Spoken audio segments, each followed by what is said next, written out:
Hey guys, what's up? So, we are the Otakuology podcast where we cover manga, movies, games, comics, and more of the stuff that we both like here.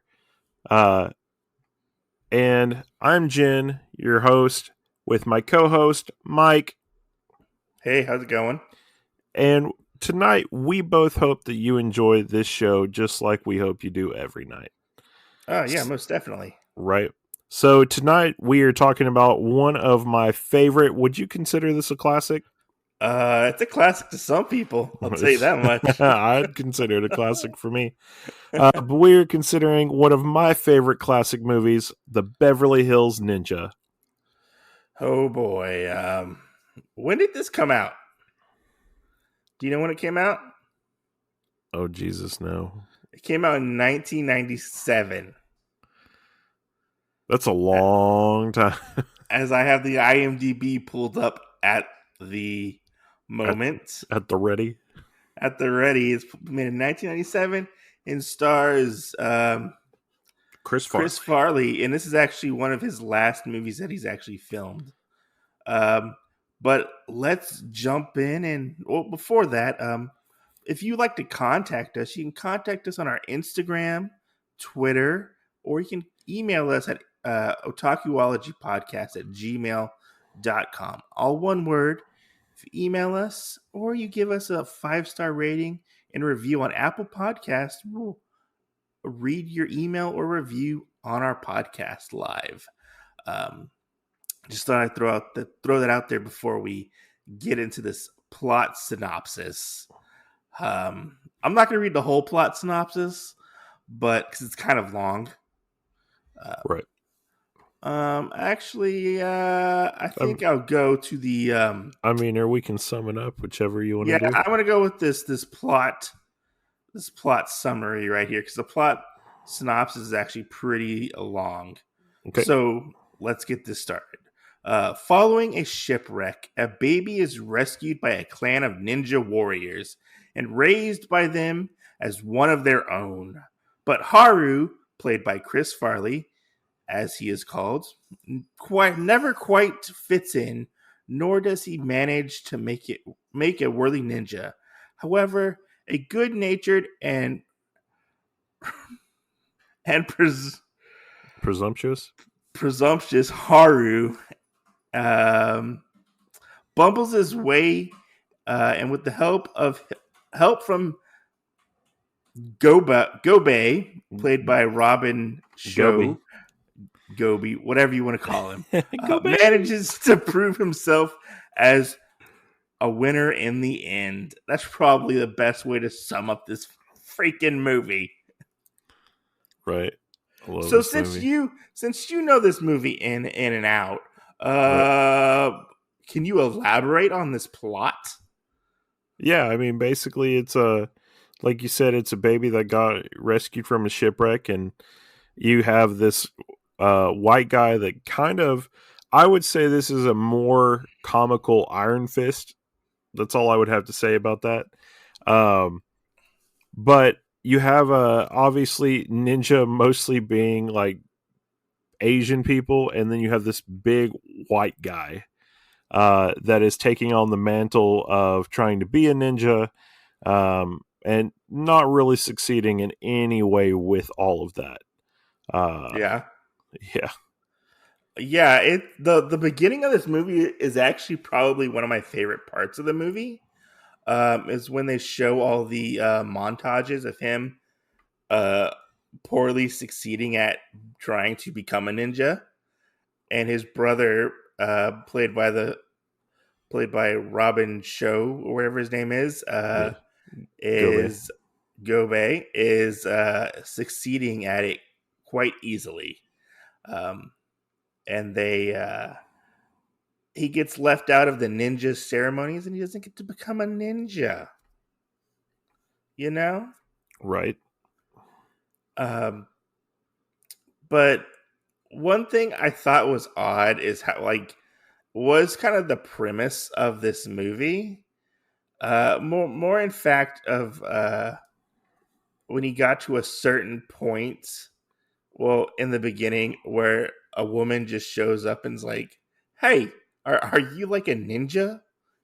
Right. Like, are ninjas like n- not known in this world, or are they like publicly known that they're just ninjas out there in the in the year 1997? You know, Right. like I wonder if we I, still have ninjas around today. I was so confused. Like, she was like, "Oh, are you a ninja?" Like, Right. you know, I mean, that I feel like Whoa. that I kind of felt like that part needed to be a little bit more explained. Yeah. But I mean, I guess you kind of have to um, remove all logic with this movie and just kind of go with it and Right. go with it that there are ninjas in So 1997. there's a part that I want to bring up right here, and I don't know if you caught it Uh huh. as many times as you watched it between when I we watched talked it about three this and times within stuff. the span of 2 days. So so when he's sitting here and he's talking to her, he's trying to impress her, Uh huh. and we have the whole part where he's like, turn around and count to 9, and he jumps through the Yeah. thing and he runs around the dojo or whatever and pops out the other side, goes, here Yeah. I am. So then he walks up to the scroll to say, this is my legend right here, the great white ninja. Mm-hmm. um and he's starting to enroll it, and the first one he comes to, he goes, oh, this is the sensei and the two geishas. And I was sitting there thinking about it for a moment. I went, that's got to be a porno. Yeah, I think it was like because he's like they were 18. It was pretty scandalous or whatever. But do you want Yeah. to tell? And then he Do said you it, want? it makes a good like nighttime story or something. I was like, Yeah, oh shit. but do you want to tell our listeners why exactly who this woman is, and why she actually is trying to hire some ninjas? So I forgot, what's her fake name? I don't remember what her fake name is. Her real name's like Allison Page. Right. Well, so she gives him a fake name, and she wants him to go basically investigate her boyfriend or whatever. She thinks that he's cheating on her, all this other stuff. And Haru, Yeah, Haru, Chris being Farley. the gullible person that he is, actually left and tried to go find all this stuff out, and then basically gets blamed for a murder Yeah, of this stuff, when the guy is actually trying to counterfeit money but only has the front part of the plates. yeah, because like another gang or organized crime unit has the other half. Right, in America. Yeah. So he goes to the hills of Beverly and he is trying to find um, which a before that, girl. whenever the before he makes the idea for that, and he Yeah. talks to his master, Yeah. I think that was one of my favorite parts uh as a kid growing up, is where he talks to the master guy and he goes, Haru, are you sure you're not thinking with your short sword? Oh, And then he yeah. looks down and you're like, I He's get like, it. I get it. That was comical right there. yeah, yeah. Yeah, and so yeah, it's kind of like a whole like misadventure of him being a fish out of water and whatnot, and him trying to help this girl or this woman, I should say, she's not a girl. This woman, the I honestly I forgot that I thought she was a bad guy when I rewatched this Yeah. in some way, but it turns out she's just a normal person, and she's trying to take down her boyfriend because he killed her sister, I believe. Yeah. He killed her sister like the previous year or so. Yeah, something like that. Yeah. But yeah, mostly it centers around them trying to bring down this guy. I don't even remember what his name was in the movie. That's how that's like he does so little for the plot. Like he's not in the movie like that much. Right. for a bad guy, Right. he's not in the movie that much. Um, And I think he's got a weird name that's not very memorable either. yeah, I don't remember what his name is whatsoever. Because there's so many. I don't think there's so many moving pieces, but you're kind of fixated on Haru Right. for like the majority of this movie. Right. You know. So we have where he gets to America, Uh huh. and the only thing he has to go on is the little matchbook that Allison had given him when they were in Japan. And Master had given him a little bag of gold, and he walks into this really swanky thing, and the the people think that he's basically like a country bumpkin, Yeah, and they he make they starts make racist. pouring, They make some racist like Japanese jokes at him. yeah, and he starts dumping out part of this bag of gold on the desk, and they're quickly like, "Oh yes, sir, we'll do that for you. We can get that done." Um, so, and then that's where we meet Joey, which, Yeah. Joey is somebody that I feel like a lot of the younger people know more because it's Chris Rock, you know, I mean, a lot of people know who Chris Rock is. right? I mean, especially after Everybody Hates Chris came out. I don't know if like younger people know who Chris Rock is, but I would say if you're in your mid 20s, 30s, 40s, you know who Chris Rock is. Right. Well, I mean, there's a lot of people out there that are low 20s, okay? Well, I mean, like, there are people out there who don't even know what CD players are.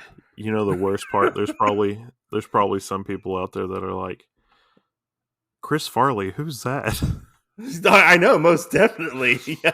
So, Uh, yeah, I mean, yeah, this whole movie is about like counterfeiting and trying to stop counterfeiters. Uh, right. you And know. it's really funny because to while we're going through this and everything, there's a lot of stuff that is kind of seeing as believing. And if we weren't the third party audience watching this movie and it was really from Haru's point of view, it would be a lot worse of a movie, I would have to say, because the funny part is Gobe is always there Yeah, uh saving Haru's ass. And that's actually a and, running joke and throughout the yeah, movie. and he never knows that until like the end, that he's always there, basically been helping him the whole time, and just doesn't know anything about that. Yeah. But let's take a quick break. Because I have to get myself a glass of water. But stay tuned and we'll give you our thoughts exactly on this entire movie. I hope we sum this movie up quite a bit for you. I don't know. We'll see how it goes. Right. If you haven't heard about Anchor, it's the easiest way to make a podcast. Let me explain. It's free. There are creation tools that allow you to record and edit your podcast right from your phone or computer. Anchor will distribute your podcast for you so it can be heard on Spotify, Apple Podcasts, and many more. You can make money from your podcast with no minimum listenership. It's everything you need to make a podcast in one place.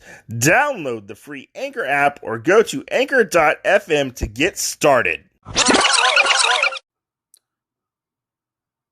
All right, so we are back. Welcome back to the Otakuology podcast. I'm Mike, What up? here with my partner Jin, and we were talking about the Beverly Hills Ninja Kung Fu action classic. Now let's get into the nitty gritty. What did you think of this movie? Oh man, Well, let me let I've me let me let I've loved me this movie forever. let me rephrase this. What did you think of it back then versus now? Honestly, I have to say back then, I feel like it was probably better back then, but maybe that was because my eyes are kind of glazed over with all the stuff of of not having reality or whatever. So I remember this movie when I was a child. Me too. Um, it Chris Farley was big, in the 90s. Like he was he was on SNL, he was in Tommy Boy, Black Sheep. You know, he was a big comedian. Uh, did you know that he hated this movie when he watched this movie? He hated this movie. He was No, I didn't ashamed. know that. He was ashamed of this movie. No, I didn't. He watched like a first cut of this movie and he was like, "This movie's terrible," and That's horrible. he refused to do another movie like it. Oh, that's horrible. Because this is Yeah, such a good movie. and it was one of his last movies. There's another movie he did with Matthew Perry. I don't remember what it was called. But I think this was like Well, this is one of like his last big roles. it was his first starring role as like a main like as an actor Yeah, who he basically held the role on his shoulders. Like he had to carry this film without anybody else really. right, He was the main driving force. You know, like his other movies, he had like David Spade with him. You know, but right. this movie he had to like go on his own. Yeah, because the last movie I remember him doing was he played a small role in Billy Madison with Adam Sandler. Yeah, that was one of his first movies, I believe. Yeah, Okay, aside from cameos, he wasn't in that many movies. right. Yeah, but so you enjoyed this movie? Yes, this is actually one of the movies that because Chris Farley is like in my top 5 actors that I just Uh huh. really enjoy. Oh no, like most definitely. Like, Chris Farley is a very good actor.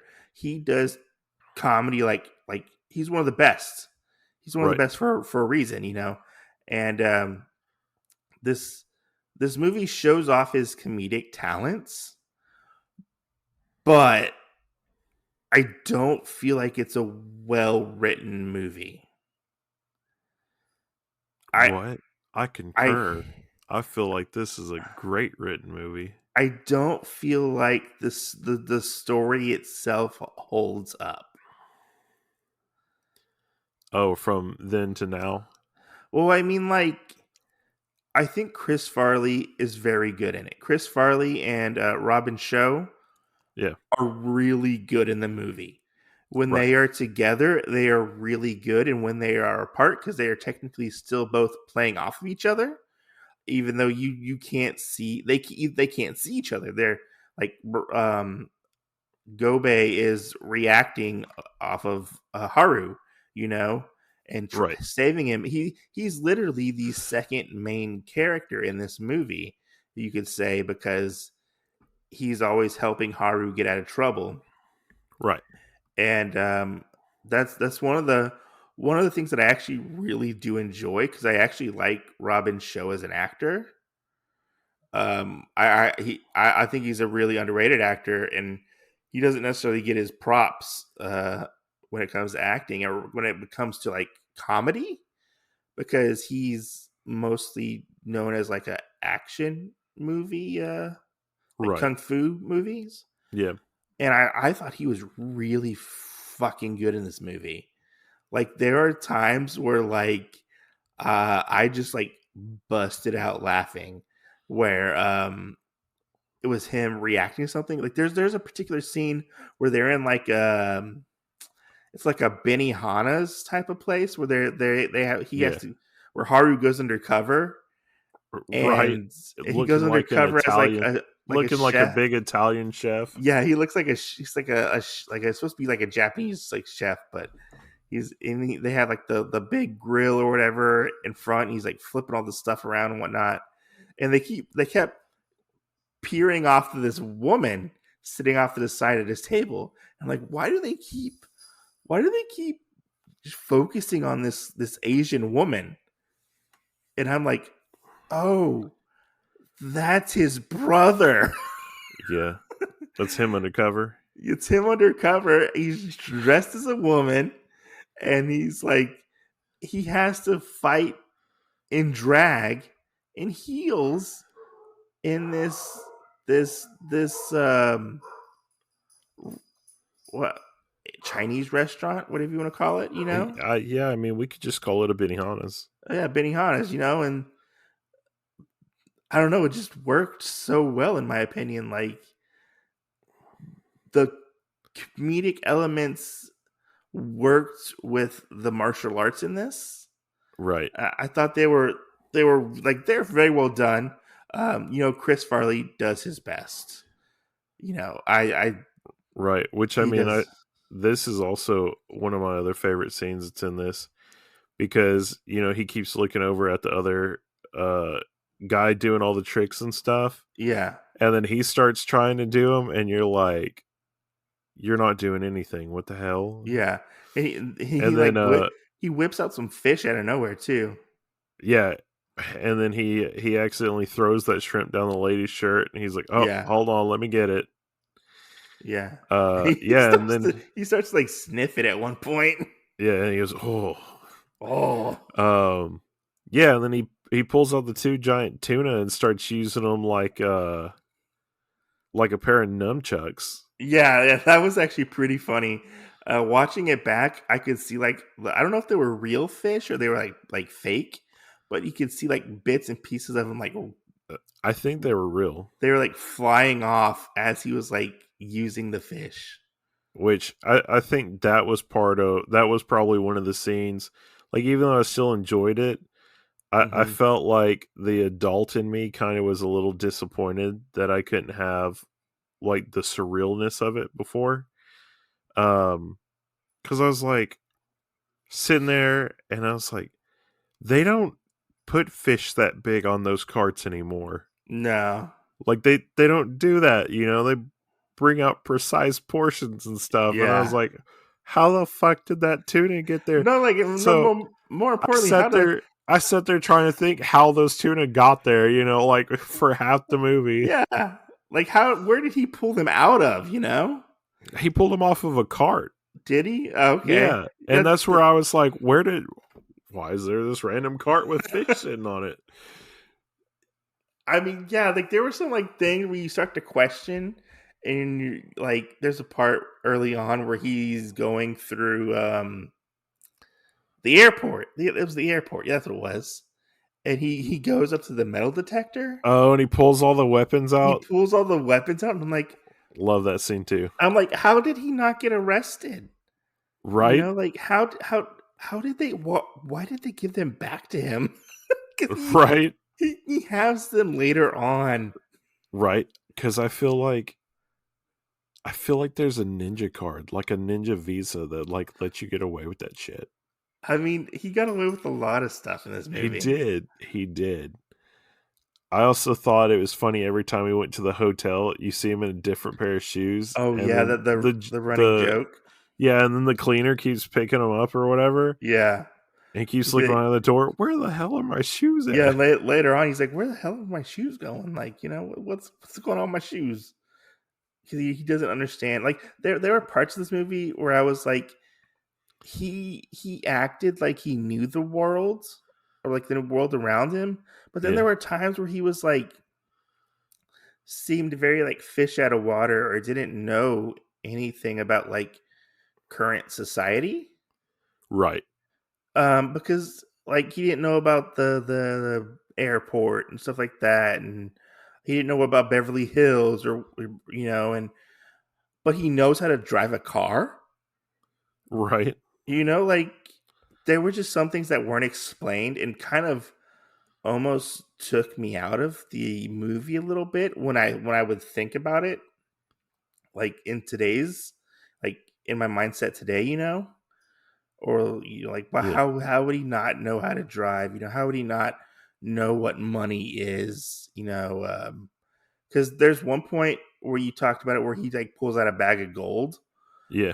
and he just puts it on the he like puts it on the counter. There's actually a goof in that scene, or a mishap where there's only like 6 pieces of gold when he pours them out, Yeah. and then you see the perspective behind him, and it's like 14 pieces of gold. That's funny. Yeah, there's a bunch I of don't think I caught that. Yeah, there's a bunch of other goofs. Like there's another one I caught when he was climbing up to get into the mansion when he With had the his dog. with his grappling hook. Yeah. So with his grappling hook, you can see the harness that's attached to his costume when he's climbing up the side of the building, Oh yeah. like his safety harness. I guess I never noticed that one either. Yeah, it's pretty funny. Yeah, I noticed the goof with the dog where the dog is Yeah, sitting there and the dog's just sitting there and you hear him start growling and the dog's just sitting there like nothing's moving, the lips yeah, aren't moving or yeah, anything, and I was like, how is that dog growling? He's not doing yeah. anything. There's another one. There's one later on in the strip club when they end up going to the strip club where he has his shirt off and he has like an undershirt on and he rips it Yeah. and they throw him out of they throw Haru out of the strip club, and when it cuts back you see him like up and he has his shirt that he wore into the strip club and he puts it on, but he didn't have it when he was coming out. um Gobe had it because he threw it on Gobe's head. Right. Yeah, and there's another one. There's another one that's actually pretty blatant, and I don't know how they or why Which they. the strip Well, club scene is a good one too, oh yeah, the because strip club seems really fucking funny.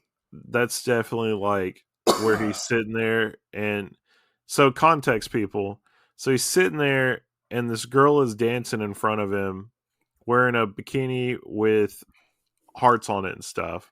Yeah, he like stumbles onto the stage or something like that. Yeah, and which is, so this is a weird move because I've only ever seen this movie, but she grabbed the top of the straps of her bra and kind of like shakes it up and down so it makes her boobs jiggle a little bit. Yeah, And I've only ever seen that in this movie. But you have Haru sitting there and he goes, um, I must be one with nature and all this other stuff. And he's trying to like focus on not that. And then you finally hear him, like she starts doing that and she turns around and starts shaking her butt, which I might add, this I feel like is like the first twerk that we've ever seen in a thing, because I sat there and go, that's twerking. oh yeah, I did the same thing. She starts shaking her ass or whatever, and he goes, I am not with the force anymore. Yeah, that whole scene was really funny. Because he starts like dancing around and like just having fun or whatever. Right, and they play I'm too sexy for my shirt. Yeah, they do. They do. But later on, another one of the goofs that I caught was you see Haru up on like some kind of scaffolding or something, and he does like a front flip, Yeah. and they pan to like where you see Haru upwards, like an angle where it's like you're looking up, and it's clearly like a guy who's not Chris Farley, and he's not even like heavy set. Yeah. He's like thin, like doing like a front flip. Yeah. And I'm like, how did they? What? Why didn't Chris Farley just try to do a front flip? Just be like, surprise. We saw him do like a back roll like early in the movie. Why? What? But he did get hurt on this movie at one point. At one point, he got hurt. He went through a wall. I think it Yeah. was, and he hit a stud, and it didn't break. Oh So he man. actually injured himself in this movie Yeah. at one point. But yeah, I mean, I could see that. Yeah. as much as I do enjoy Chris Farley and I do enjoy his like his jokes and stuff in this movie, like I think Chris Farley is good in this movie. I just don't think the movie holds up. It's Which the movie's not what that was the good. bank teller guy?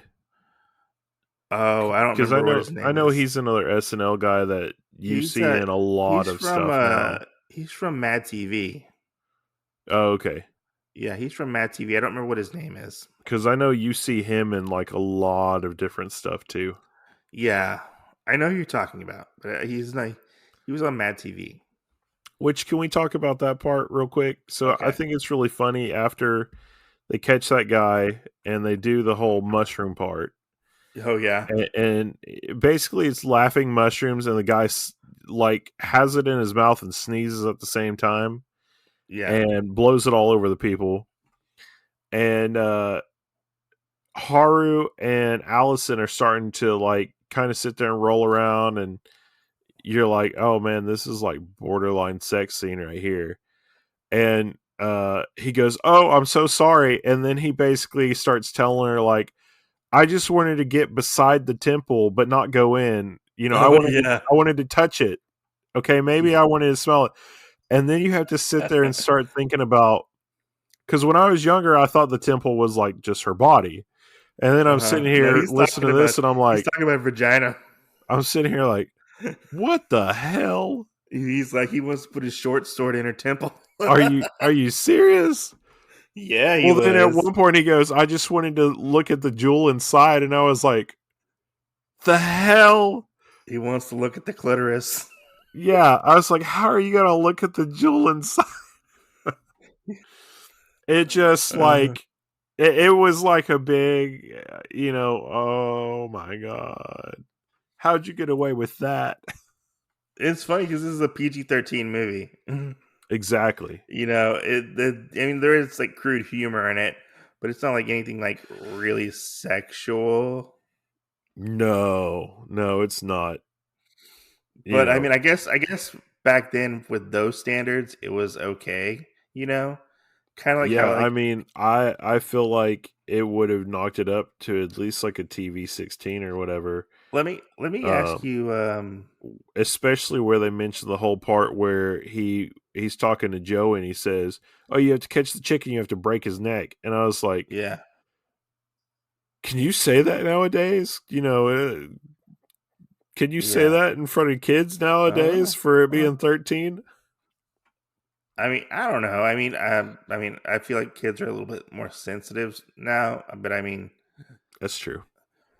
I don't know. I mean, who knows? I mean, there are people out there that want to cancel Friends because of what they've said, and they were around the same time as this movie. So, That's true too. uh, What but was your question?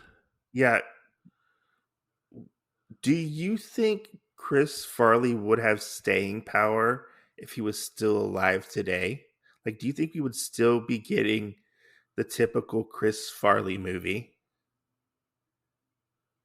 Um, Probably not.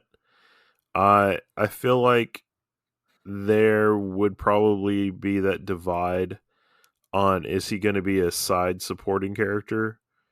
Um, Like, would he be like Adam Sandler now? oh, definitely not. I couldn't see that happening. Um, I Because feel Adam like Sandler has ups and downs with his movie career.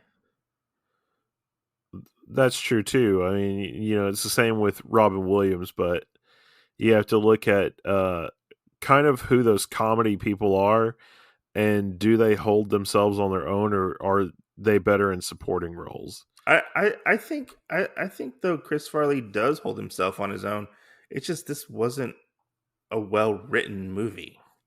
Well, I mean, just like you said earlier about how he always has somebody to play off of, Yeah, in that he kind of needs somebody, yeah, you know.